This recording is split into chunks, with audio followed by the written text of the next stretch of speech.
afternoon pickup at Kingsville Elementary School. As drivers line up, 11 News Investigates asks about a recent message from school leaders. Obviously, it's concerning when, the school water isn't passing the standards that are set out for drinkability. Parent Francisco Tejada says the Baltimore County Public Schools notification didn't surprise him. 11 News Investigates was first to report in August that 2 district schools found levels of forever chemicals in their water that exceeded the EPA's new legal limit. Kingsville is one of those schools. Well, I think it's a shame, but since we're just finding out about it, I don't think there's a whole lot we can do.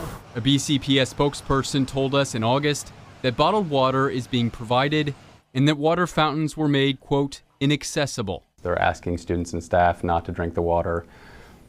What's going on here? One thing that is important to know is that these water systems, these schools, they didn't put PFAS in the water. PFAS are a group of thousands of man-made heat and water-resistant chemicals that can make their way into groundwater. And they're also found in nonstick cookware, waterproof clothing, and food packaging, among other household items. Keep in mind that PFAS can be harmful at very low levels, whether it's high cholesterol or, in some cases, exposure over a long period of time resulting in certain forms of cancer. It would take just 4 drops of PFAS in a pool of water 20 times the size of this one to hit that new federal limit. That's all it takes for these toxic chemicals to harm our drinking water. How many schools have you gone to test the water? We've gone to almost 200 schools to date. Of those visits, Curry says statewide, 29 public schools using well water had PFAS levels above the federal limit. And 11 News Investigates has learned more than half of those public schools with illegal levels of PFAS, 17 schools, are in the Baltimore area, affecting more than 10,000 students and staff. While Baltimore City and Anne Arundel County Public Schools tell us that no schools are above the limit, Baltimore County Public Schools has 2 schools above the limit, Carroll County Public Schools has 2, Howard County Public Schools has 3, and Harford County Public Schools has 10. We understand the challenges. These are our kids. These are my grandchildren, my children teaching in these schools. Harford County Public Schools denied 11 News Investigates' interview request, but County Executive Bob Cassily sat down with us.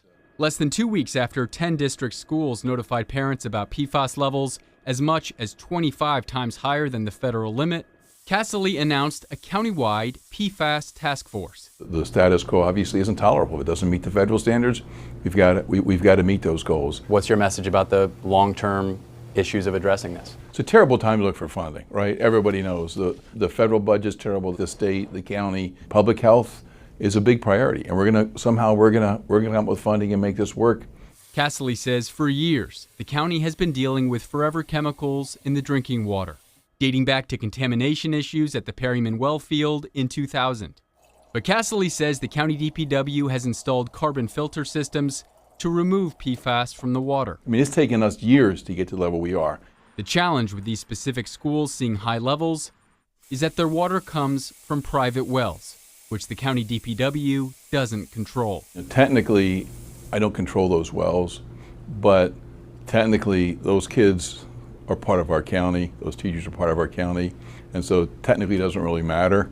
We're here to help. We've got to solve these problems. The good news from MDE, there's federal funding to help Harford County and other communities across the state. There's upwards of about $125 million that Maryland can be eligible for. But the whole problem is just beginning to come into view.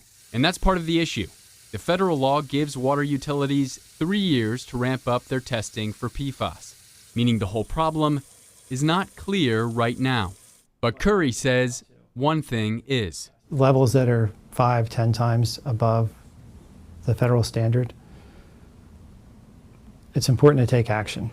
The new federal law states that water utilities are required to have their own PFAS monitoring in place by 2027, and they have to be in compliance with the federal limit by 2029.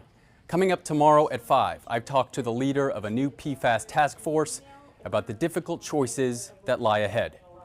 For 11 News Investigates, I'm Tolly Taylor.